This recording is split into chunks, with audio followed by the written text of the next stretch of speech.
mahadsanid agaasimaha xuquuqda aadanaha ee wasaaradda haweenka iyo horumarinta xuquuqda aadanaha ustaad Burule aad oo mahadsantahay sida aan ugu soo koobtay haddana waxaan ku soo dhaweynayaa agaasimaha guud ee wasaaradda haweenka iyo horumarinta xuquuqda aadanaha Dr. Deeq Suleymaan Yuusuf soo dhawow agaasimo صلى وسلم على سيدنا محمد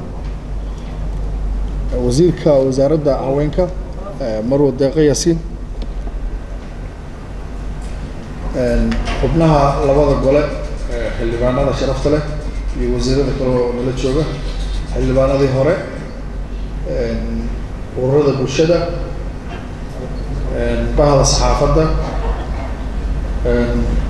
kooxda iftiin marti sharafta kale oo dhammaan waxaan ku salaamayaa salaanta islaamka assalaamu calaykum waraxmatullaahi tacaala wabarakaatuh salaan kadib waxaan u malaynayaa agaasimo Burule ayaa si kooban u taabtay muhiimadda ay maanta leedahay iyadoo ay wasiiraduna iga dambeyn doonto iyo xildhibaanada sharafta leh nala jooga iyo dabcan ururada bulshada ay ka mid yihiin ururka naafada qaranka gudoomiyahooda nala jooga isaguna waxaan doonayaa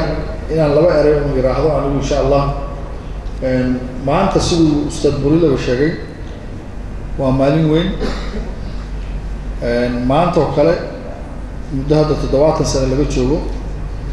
1948 ayaa dad khubaro ah oo sharciga ku takhasusay oo dhaqamo kala duwan ka kala yimid ay kulmeen magaalada Geneva ku kulmeen kadibna ay sameeyeen axdigan caalamiga ah ee xuquuqda aadanaha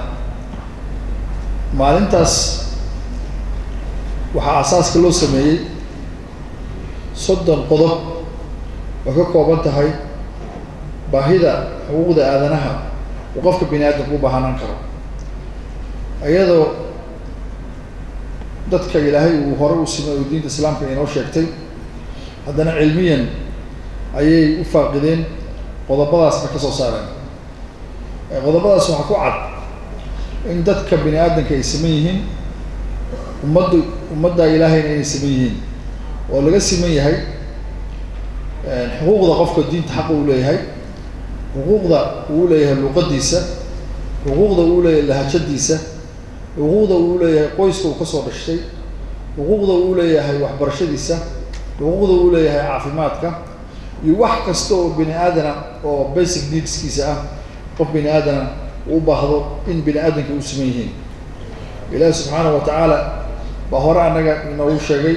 in bini'aadanku uu yiri walaqad karramna bini'aadam karaamadii ba ficliyan loo bedelay qoraal oo la doonayo insha Allah dhamaanteen ba waajibna saaran inaanu mataqaana fulino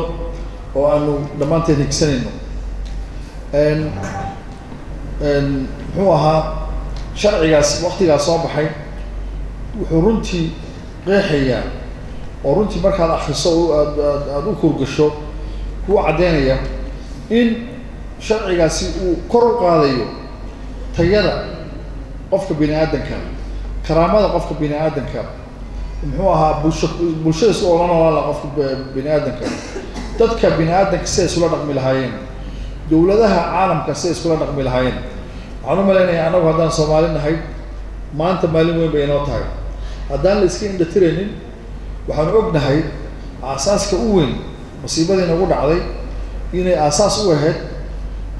ku xadgudub lagu xadgudbo xuquuqda aadanaha iyo iyadoo qofka bini'aadanka xuquuqdiisa aadanaha uusan helin labada markii la waayay bay arrintan nagu dhacday iyo qodobo kala badan laakiin waxaa asaas u ah oo fiican in la xuso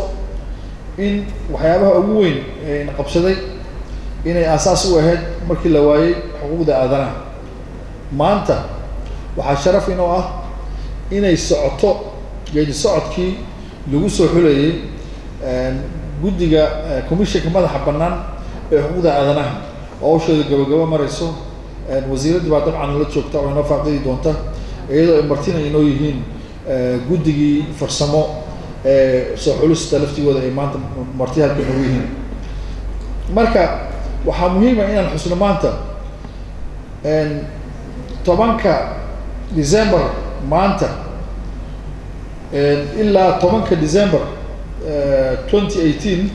waxaan xuseynaa olole waxaa jira campaign socon doona muddo sanada oo runtii lagu xusi doono 70 guuradii ka soo wareegtay maalintii axdigan la saxeexday marka dabcan waxaa dhici doona barnaamijyo caalami ah iyo kuwa local ah oo mataqaana heer qaran oo dalka dhici doona oo aan isku baraarujin doono oo aan isleenahay muxuu ahaa ayaamahaas iyo yoolka la gaaray sidii aan u sii dhamaanteen aan u sii gaar lahayn dhamaanteen ba insha Allah taala faano la farika ma qodna qodobadii waagaas 70 sano ka hor la saxeexay qaarna waa hirgaleen qaarna wali waa taagan yihiin waa howl anaga dhan inoo taalo inaan ku dadaalno sidaan u hirgelin lahayn anagu ka wasaarad ahaan waxaanu garanay in aanu sanadkan si ka duwan sanadihii hore inaan u dabaaldegno waxaan isku afgaranay in aanu xusno dadka waxaa wanaagsan qof walba inuu xuso halyeeygiisa qofka halyeeyga Soomaaliyeed haddaan xusin yaa xusaya dad walba taariikhay leeyihiin halyeeyay bay leeyihiin haddaan national hero-gaaga hal doorkaaga haddaan xusin wax qabadka uu qabtay iyo cidna ku xusimayso waxaan maanta aan isku afgaranay in aanu xusno nin kamida halyeeyada Soomaaliyeed oo runtii kaalin wanaagsan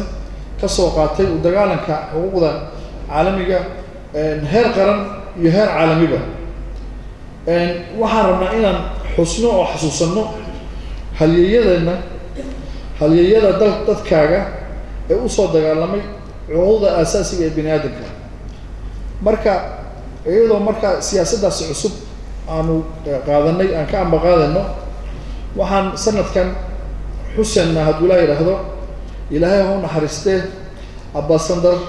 Yusuf Maxamed Ismaaciil Baribari ilaahay ha u naxariisto oo ku dhintay qaraxii ka dhacay 27 Maarso hotelka Maka al-Mukarrama 2015 waxaan rabaa inaan fursaddan uga faa'iideysto inaan taabto ama aan dul maro warbixin kooban oo Ambassador ku saabsan haddaad ii dul qaadataan Ambassador Yusuf Maxamed Ismaaciil Baribari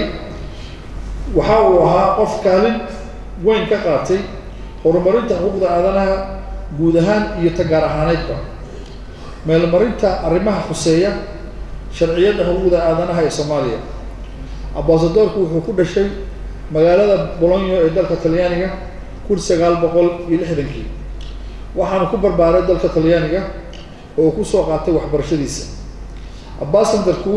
wuxuu qayb weyn ka qaatay dhismayaashii dawladihii hore ee ku meel gaarka ee Soomaaliya loo dhisay Ambassador Yusuf Maxamed Ismaaciil Baribari waxyaabaha xoog leh ee lagu xusi karo waxaa ka mid ah wuxuu ka shaqeeyay sidii la isku waafajin lahaa xuquuqda insaanka caalamiga ah iyo shuruucda gaar ahaaneed ee dalkeena Ambassadorku wuxuu ku guuleystay in Soomaaliya ay saxiixdo kana mid noqoto heshiisyada caalamiga ah ee xafiiska xuquuqda insaanka ee caalamka 2013 kaasoo lagu saxiixay magaalada Geneva dalka Switzerland Ambassador Baribari waxay qaramada midoobay u aqoonsatay haldoorka xuquuqda dadka la nool xanuunka la yiraahdo albinism waxaa loo aqoonsaday inuu u istaagay sidii caalamka Soomaaliya u siin lahayd xuquuqda ay leedahay si ay u noqoto dawlad cagaheeda isku taagto kartidiisii aqoontiisii sarreysay iyo waayo-aragnimadiisii hufnaanta ahayd waxay Ambassadorku siisay inuu noqdo afhayeenka dawladda Soomaaliya ee midowga Yurub intii ka horeysa aan loo magacaabin Ambassadorka Soomaaliya u fadhiya United Nationska December 1907 waxa uu u dagaalami jiray oo ay xuseen dhammaan dadkii ka wada shaqeeyay qaramada midoobay xuquuqda dadka tabaalaysan iyo caruurta ka soo jeeda dadka la hayb sooco ee guud ahaan Afrika iyo gaar ahaan Soomaaliya wuxuu aad iyo aad ugu dadaalay sidii ummadda Soomaaliyeed